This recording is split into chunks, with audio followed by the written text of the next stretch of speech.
How long will the quarterback battle last with the Denver Broncos? Sean Payton makes us think it's not going to be very long. Welcome into your Denver Sports Daily for July 24th. Let's go. Taking you through your morning headlines, it's Denver Sports Daily with Rachel Vigil. First question asked during yesterday's media availability to Sean Payton was about the quarterbacks. No surprise. Everyone wants to know, how long is it going to take Coach Payton to make the decision, who will be the starting quarterback? And well, the answer is, and an answer we heard a lot of yesterday is, we'll see. Take a listen. Yeah, Coach, your quarterback rotation coming in. We know you started number one. All three had reps with the first team offense. How are you going to do it here in camp? Yeah, we'll mix it up again.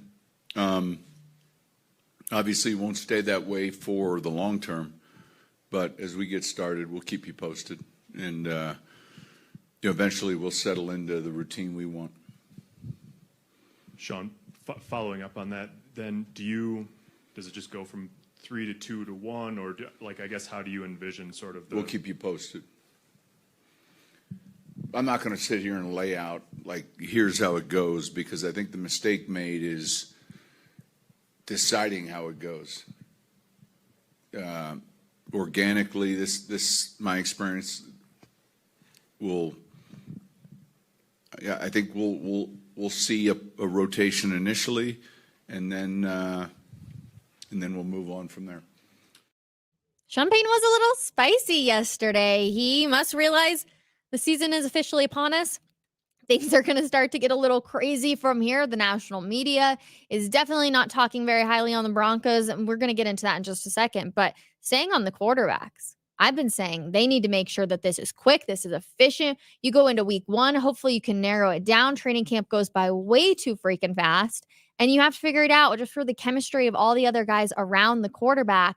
And it feels like Sean Payton's kind of on that exact same page of it's not going to be a long-term thing. We're going to try and go out there and figure it out. Our very own Zach Bai even asked a question to him of how do you balance figuring out, who is going to be your starter week one against Seattle? First of all, Sean Payton did not like the word balance at all. That just sent him a little bit overward. He kept responding and saying, how do I balance game days? How do I balance practice? How do I balance this? There's no balance. It's about finding the right guy to be your quarterback week one. And hopefully that comes down much sooner rather than later. And it makes me think that Sean Payton already has a pretty good idea of who's going to be his starter in Seattle week one. But like I said, there's the outside noise from the national media talking about, the Broncos aren't going to be very good. They have one of the worst rosters in the NFL. Sean Payton, he's no longer in his prime. Things have gotten bad. Well, he had a really good response to that outside noise from the national media. And to be honest, he kind of shut up some of the haters. Take a listen. Look, if I spent time on that in 2006, we would have never gone to the NFC Championship game. And I mean that seriously. Back my first year as a head coach in New Orleans. I don't have time to spend time on that, nor do I wish to spend time on it. I understand they have a job to do and where we're selected, and none of that means anything. It's stuff to talk about when the media cycle is quiet. We'll get ready to play, and we expect to compete. We expect to win. And indeed, Sean Payton, that response was, let me tell you, pretty dang good. I was like, you know what?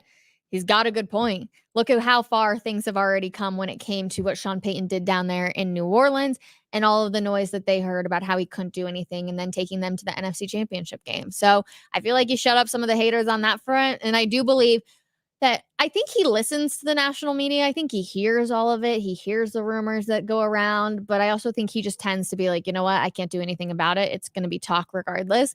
When he was saying, though, he was like, it's just like a dry time, or however he worded it. All I could help but think is all the people in that room as well who cover the Denver Broncos who are saying the exact same things. And I was like, well, you kind of just told us all to shut up in your own way as well. So we're going to see. All you can do is go out there and win. And if you win, you shut everybody up. If not, you proved everybody right. And I feel like the talk only gets worse from there. We'll move on, though, because a very similar or familiar name, I guess I should say, to the Denver Broncos, Randy Gregory, He spent 18 eventful months with the Denver Broncos before they traded him to the San Francisco 49ers.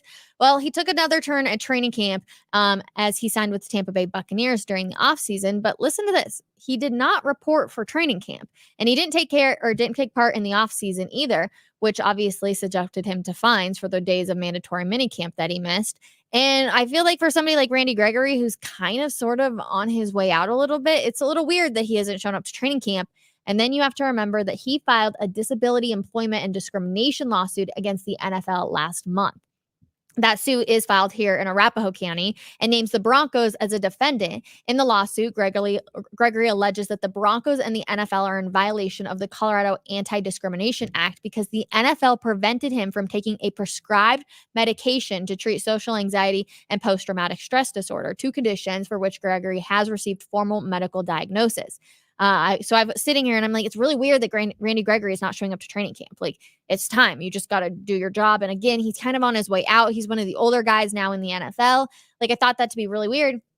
And then I remembered that he has, in fact, this lawsuit against the NFL. And so I'm wondering if, one, he's not allowed to go. Is he, you're still under contract, like all of these things. Is there something with the NFL that's not allowing him to go? Is he just waiting to figure out what's going to happen with this lawsuit?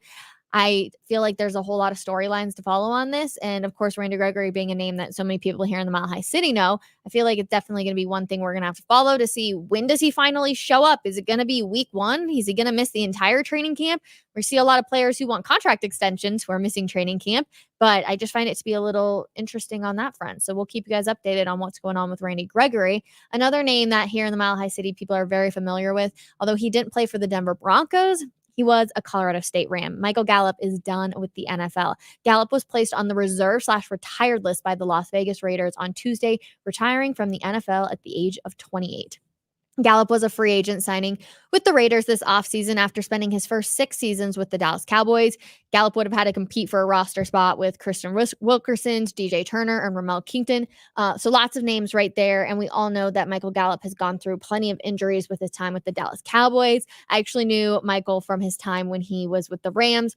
So nice, so thoughtful. Huge shout out to him. I'm obviously excited for his next chapter in life, but it was really cool, of course, to see a former CSU Ram go on and be able to make it so big. But now at 28 years old, he says, you know what, I'm hanging it up, and we wish him best of luck. We also are wishing best of luck to Bill Belichick because I like him as an analyst. I like him in these roles where he's not actually a coach, but we all thought he didn't get a job. That's crazy considering his resume. That's not actually true. So former New England Patriots head coach Bill Belichick did, in fact, get an offer to join the staff of the defending an NFC champion and Super Bowl runner-up San Francisco's 49ers last spring. 49ers head coach Kyle Shanahan confirmed the news in a recent interview, sharing the details of the proposal he suggested to Belichick earlier this year after Belichick left New England. Shanahan said, I threw it out to him. He loves football so much that you never know. I threw it all out to him. Like, whatever he'd want to do, I was like, would you be interested? And he was very nice and appreciative, but he politely turned me down. So here we are thinking that Bill Belichick just didn't get a job. It's the new NFL. That's not true. Kyle Shanahan still understands, respects the old guy, and offered him a job. But it seems like Belichick wanted to take a year, really enjoy himself, and I've loved seeing him in the analyst role. It's been so fun to watch him. So to be honest, I kind of hope he doesn't go back to coaching, and I hope he's just staying on my TV because I've loved being able to see and hear from him and learn so much as well. Okay. Derek Carr, he has a chance to make NFL history this season, although he is definitely hoping that it does not happen. If the Saints lose to the Raiders and the Panthers this season, Carr would become the first quarterback to lose to all 32 NFL teams. Carr is currently tied with Joe Flacco as the only player to lose to 30 different NFL teams. He could break the record in week 1 if the Saints fall to the Panthers at home. Could you imagine how disappointing that would be, especially because the Panthers, they're going to be a little bit of a struggle bus. I know Bryce Young, everybody was really high on him. Things haven't seemed to work out the way they were hoping that it would work out. We'll see what the Panthers end up looking like. A lot of people obviously has that as one of the for sure games that the Broncos are going to win just because the Panthers are definitely struggling. But wouldn't that be so crazy for Derek Carr, how high everybody was on him many years ago, if he would end up losing to all 32 teams? And it's just the Raiders and the Panthers. And why is it one of the Raiders teams? Probably because he played on that team for quite a while. So of course he couldn't lose to that team. But man, that is just brutal. Last one for you, because the Olympics in fact do start today, which is crazy. I can't believe it. But We told you about LeBron James as the flag bearer for the U.S. Olympic team. Well, we find out who his female counterpart is going to be, and that is tennis star Coco Gauff. So she will be joining LeBron James as the flag bearer for the U.S. Olympics team's Friday opening ceremony. Gauff, the reigning U.S. Open champion, is set to make her Olympic debut at the Paris Games and will be the first tennis athlete to carry the U.S. flag, which is pretty dang cool. The 20-year-old made the American team for the Tokyo Games 3 years ago as a teenager, but had to sit out of those Olympics because she tested positive for COVID-19. Now, Gauff is a Grand Slam title winner in singles and doubles. So this is really cool. I'm really happy. A huge name that so many people recognize. And her and LeBron James will, lead the way for the rest of Team America as they walk out there on Friday. Hard to believe, you guys. Let's get to your comments because I got to get out to Broncos training camp. They have already started. It's going to be really fun.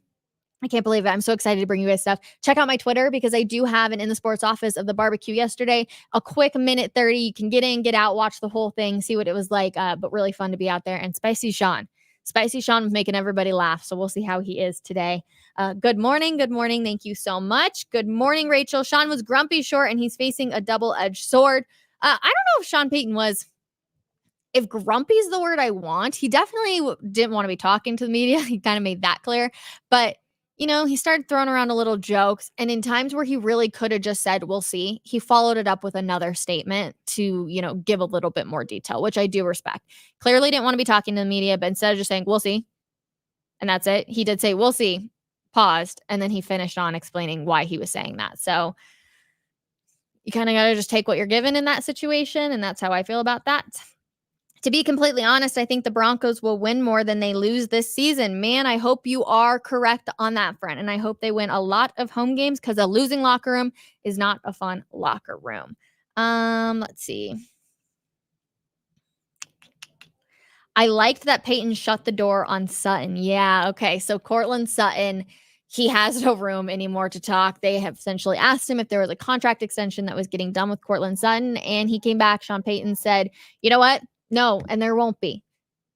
And there shouldn't be. I feel like this so many times. They should not pay Cortland Sutton. He has to be a 1,000-yard receiver this year. He has to actually act like a wide receiver number one. He will be at training camp, so we will see him out there today. What's he looking like? How's he interacting with everybody? But he has to step up, and then he can go out there and get paid. But yeah, Sean Payton shut that down. Conversation over and done with when it comes to Cortland Sutton. But you guys, I got to get out to Broncos training camp. I appreciate you guys so much. On Coffee Break today, I am deep diving into some of the smaller things that we missed yesterday out of the Broncos press conference with Sean Payton.